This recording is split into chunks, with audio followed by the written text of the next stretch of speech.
Hello once again and welcome back to the Watch Chronicle, and in this chronicle we should be looking at the Ruhr Crisis and Hyperinflation. The question is simple: what is the Ruhr Crisis and what was hyperinflation? How did they impact Germany, and how did both these events link to each other? More importantly, how did these events cause the rise of Adolf Hitler? Obviously that was as a result of the Munich Putsch, which I'll discuss in another chronicle, but just understand these two events had a significant impact on Weimar Germany. So what were each of these events in a nutshell? The Ruhr Crisis was a crisis in the Ruhr region of Germany, where Germany decided not to give its coal dividends. Then you had hyperinflation, which is a result of the Ruhr Crisis, which was where Germany printed too much money and its money became worthless. And finally, the Munich Putsch was when Hitler decided to try and take over Germany, and the results of that I'll discuss in another chronicle. So let's start off with the Ruhr Crisis. It all begins with the Treaty of Versailles. When the Treaty of Versailles was signed, it pretty much bankrupted Germany. Not only that, most of its best land which had coal on it, such as Upper Silesia, was taken off them. Also, gold reserves were finished because of the war. And more importantly, they were asked to pay reparations. Now France didn't care whether they could pay or not, they just wanted them to pay and get punished. This meant Germany had to transport all the coal it made from its Ruhr region to France and Belgium. Not something they enjoyed doing very much. By 1922, so let's look at where the Ruhr was. If you look at the map just there, you'll see that the Ruhr is right over there. Now just below the Ruhr you can see the Saar. The Saar was taken off Germany in the Treaty of Versailles, and this had loads of coal fields there. As a result, Germany lost a lot of its industrial output. Not only did it lose its industrial output and was struck economically, they also suffered from the Treaty of Versailles. The Treaty of Versailles meant that £6.6 billion was to be paid as reparations. On top of that, Germany was struggling as a result of famine. So when Germany asked for help in paying this, or at least some leeway, France, as you guessed, said not a chance. See, on the one hand, France actually thought the Weimar Republic could pay, and they just thought they were testing their patience. But more importantly, France hated Germany all the way back to the Franco-Prussian War. So France asked Germany for the money, and Germany responded by saying, in terms of money, we have no money, it's all been taken. And this absolutely infuriated France, who in turn gave them an ultimatum: either give me the money or there's going to be problems. And as you could well imagine, Germany said, well, I can't. So they completely ignored them. Well, not fully ignored them, but you get the idea. So on December 1922, Germany failed to send coal, which is part of the reparations agreement, and as a result of that, France decided to send soldiers into the Ruhr, and the Ruhr Crisis officially kicks off. When France invaded the Ruhr, they didn't just invade and take small bits, they actually confiscated raw materials, manufactured goods and industrial machinery. If you think about it in logical terms, the Ruhr had 80% of Germany's coal, iron and steel reserves, so pretty much the lifeline of Germany was in that part. Germany, realizing it could not stand up against France because of the reduced army of 100,000 men, decided to call on its workers to go on passive resistance. Passive resistance is something you need to know. It's when the workers went on strike. They resisted, they did not fight back. Okay, occasionally they sabotaged machinery, but in general there was no resistance, and they just refused to work. In response, France decided, fine, if you're going to do that, one, we're going to beat you up, but two, we're going to bring in our own workers. And that's exactly what they did, and it kind of became a standoff. See, while the Ruhr Crisis was happening, the government started to produce propaganda to demonize the French. Not only that, they actually started to pay the workers who were on passive resistance by printing more and more money. Now that was not a great idea, which is something I'll go on to in the next part of the chronicle. But just understand, this wasn't resolved until the introduction of the man, the legend, Gustav Stresemann. By 1924, Stresemann realized that the passive resistance wasn't working, and he managed to convince the French to leave the Ruhr and also start repaying them the reparations, which he did with the Dawes Plan, which I'll discuss in another chronicle. But just understand, Stresemann is the reason why the Ruhr Crisis was ended. So that's the Ruhr Crisis done and dusted. The question is, how does the Ruhr Crisis link to hyperinflation? And the answer is really simple. Do you remember when I told you that the German government paid money to keep the workers on passive resistance? When they did that, it meant that inflation occurred. Inflation is when the price of things and goods and food and so on goes up. When that happened, it meant people had to pay more money for that. The government started to make decisions that made things even worse. For example, the government had massive debts, but unemployment and factories failing meant that they couldn't get enough taxes from everything. As a result of that, the government only got a quarter of what it was supposed to get in terms of taxes. The government, realizing they couldn't get taxes, did the only thing they thought was sensible. Actually, it wasn't. They started printing more money, and that was an absolute stupid mistake. Why? Because money on its own isn't worth anything unless it's backed up by gold. Usually countries had gold reserves, and that gold would be equivalent to the money that you print. So it's actually worth something in weight of gold.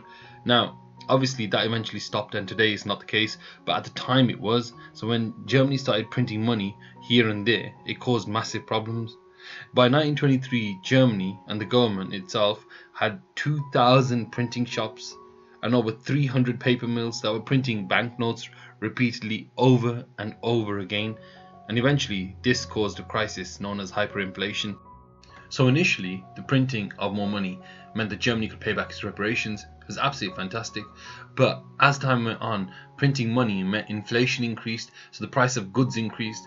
So more money was printed, more goods increased, more money was printed, and it was a vicious cycle, which meant that people pretty much lost their life savings. So by 1923, money had become stupid. It spiraled out of control, and this became known as hyperinflation. So let me give you an example of hyperinflation. Let's use a loaf of bread as an example. See, food and water is a basic human right, so a loaf of bread is a good thing to use to understand how much people suffered. So in 1919, a loaf of bread was worth 1 mark, literally 1 mark, so that's equivalent of like a pound or $1.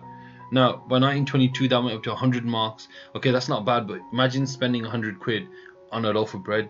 By 1923, when hyperinflation hit, 1 loaf of bread was costing you 200 billion marks. But that's a crazy amount of money.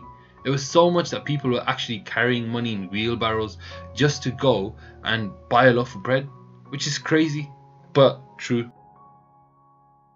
So now you know what hyperinflation is, but the question is, what were the impacts and effects of hyperinflation?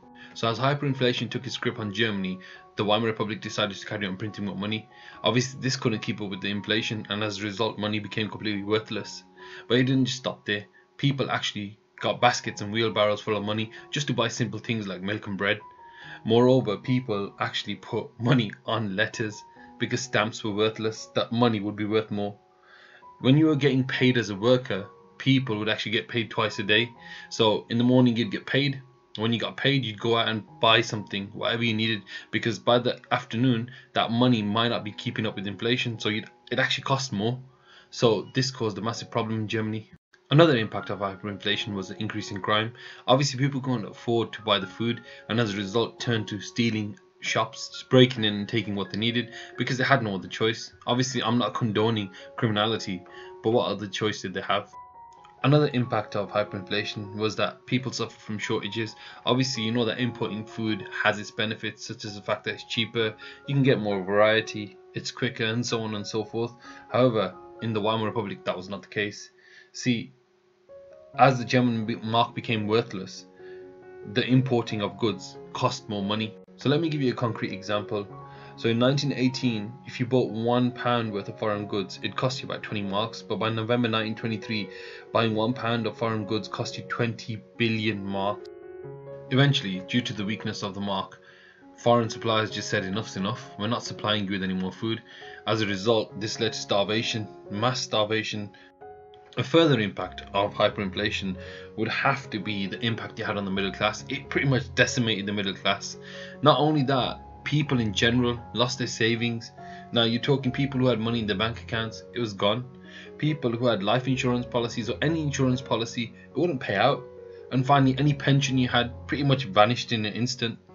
So imagine people's life savings and all their hard work. People who've been working for 20 to 30 years of their life suddenly had absolutely nothing and left out on the streets to fend for themselves. Believe it or not, it wasn't all doom and gloom. There was actually some people who benefited from hyperinflation. One example of that is the fat cats. You know, the people that were big businessmen. They'd borrowed money and they profited because the value of their debt had gone down. Anyone who had loans or had taken out loans found the value they owed was a lot less, so they benefited massively. See, everybody thinks being a hoarder is a bad thing, but not if you're in Weimar Germany, especially during hyperinflation, because people hoarded goods. Then they waited for when the price went down and then sold them for a massive profit, and people made a lot of money this way. You also had other people who were foreign visitors. They'd come along on holiday and suddenly Whatever they wanted to buy was available to them because their currency was exchanged at such a good rate. They could buy whatever they wanted. But the problem with that was a lot of Germans hated this, and whenever they saw people from other countries coming and spending their money, they would be furious and they just resent them in general. So what was the actual legacy of hyperinflation? On the one hand, the Weimar Republic looked extremely weak. Obviously, people realized that the Weimar Republic could not stay in power for long if it carried on the way it did. A lot of Germans suffered, and they blamed the Weimar Republic for that suffering. The middle class suffered the most, and now they hated the Weimar Republic, and extremist parties used hyperinflation as well as the Spartacist uprising and the cap putsch to show how weak the Weimar was and how people should turn to them for support. So the Weimar Republic is gripped in its own turmoil. It can't pay back this money. It has to pay reparations. Hyperinflation has gripped it. Who comes and saves the day once again? I feel like cueing some Superman music here, but obviously copyright. The answer again is Gustav Stresemann. He again sorts out Weimar Germany. How? 1. He gets rid of the old mark and introduces Rentenmark. It's temporary currency and it stabilizes the economy. He also does the Dawes Plan, which I'll discuss in more detail in another chronicle, but just understand that he liaises with the USA and he gets them to give him loans so he can start reparations again. So Stresemann saves the day, but what actually happens in the long run? So when Stresemann asks for help from the United States of America, he actually ties Germany's economy to the loans that he takes from America, and that's a bad thing, because in 1929, when the Wall Street crash happens, the American economy collapses and it takes Germany along with it, and German industry and everything else fails along with it. Hey, you've reached the end of the chronicle. As always, thank you for your time. If you enjoyed the chronicle, please do leave a like, and if you do have any suggestions, leave a comment, and as always, if you could subscribe, it helps the channel grow. I do appreciate your time. Have a lovely day and goodbye.